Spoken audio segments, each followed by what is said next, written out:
मेरा गोरा रंग, बोलती आंखें, कंधों तक बलखाते बाल, चौड़ी छाती, पतली कमर और चिकनी सुडौल जांघें सभी को लुभाती थी। पुरुष मेरे सौंदर्य को देखकर कहते, यह लड़की तो किसी रसगुल्ले से कम मुलायम और रसदार नहीं है। इसे देखने मात्र से ही जन्नत की सैर हो जाती है। मैं सुंदर थी, मेरी देहयष्टि आकर्षक थी। मैं पुरुषों के मुंह से ऐसे शब्द सुनते ही नारी स्वभाववश खिल जाती और मुझे अपनी खूबसूरती का बरबस ही आभास होने लगता।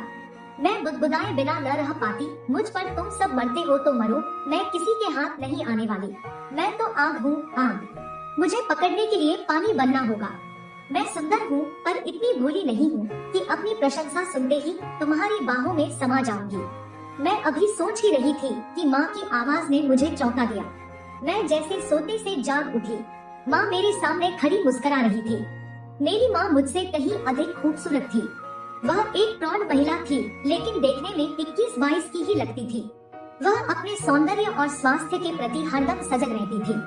वह अपने मुंह से कुछ कहती तो नहीं थी, किंतु उसके मन के भाव से अक्सर ही मुझे लगता कि वह सुरेश अंकल को पसंद करती है और पापा उसके अनुकूल नहीं है।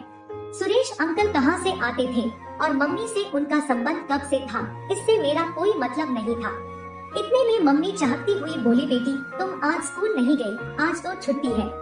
मैंने यह कहकर मम्मी की ओर देखा। आज उसने गुलाबी साड़ी बांध रखी थी। मम्मी पर गुलाबी कपड़े बहुत ही खिलते थे। उसका रूप उनमें और अधिक दमक उठता था। मुझे जहाँ तक मालूम था, मम्मी सजती संवरती तभी थी जब सुरेश अंकल घर पर होते थे या आने वाले होते थे। वैसे तो सजना संवरना मम्मी के जीवन का एक अभिन्न हिस्सा था, लेकिन उस दिन वह विशेष रूप से साज श्रृंगार करती थी जब सुरेश अंकल घर पर होते। मैं अचानक ही बोल पड़ी, तो क्या आज सुरेश अंकल आज आने वाले हैं? मेरी समझ में यह नहीं आ रहा कि मम्मी पापा के लिए क्यों नहीं सजती संवरती है। शायद माँ के सपनों के राजकुमार पापा नहीं है, सुरेश अंकल ही है। वैसे यह कड़वा सच भी है। सुरेश अंकल पापा से अधिक सुंदर और स्मार्ट है। अपने आप को हमेशा ही सुंदर बनाकर रखते हैं, कपड़े ढंग के पहनते हैं। और पापा तो बिल्कुल ही ढीले ढाले व्यक्ति हैं। एक ही कपड़े को 2-2 रोज तक पहने रहते हैं।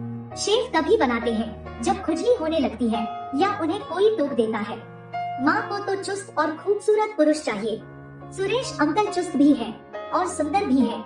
इसी बीच माँ ने मुझे टोक दिया, यह लड़की तो हमेशा ही कुछ न कुछ सोचती ही रहती है। जा अपनी सहेली माधुरी से मिल आ, वह तुम्हें कल याद कर रही थी। मैं अवाक रह गई, माँ मुझ पर आज इतनी मेहरबान क्यों है? अचानक ही मुझे माधुरी के घर क्यों भेजने लगी? आखिर माजरा क्या है? एक साथ मेरे मस्तिष्क में न जाने कितने ही सवाल उमड़ने लगे, लेकिन मुझ में यह पूछने की हिम्मत ही नहीं थी कि तुम मुझे जबरदस्ती माधुरी के घर क्यों भेज रही हो। आखिर तुम्हारा इसमें क्या स्वार्थ है?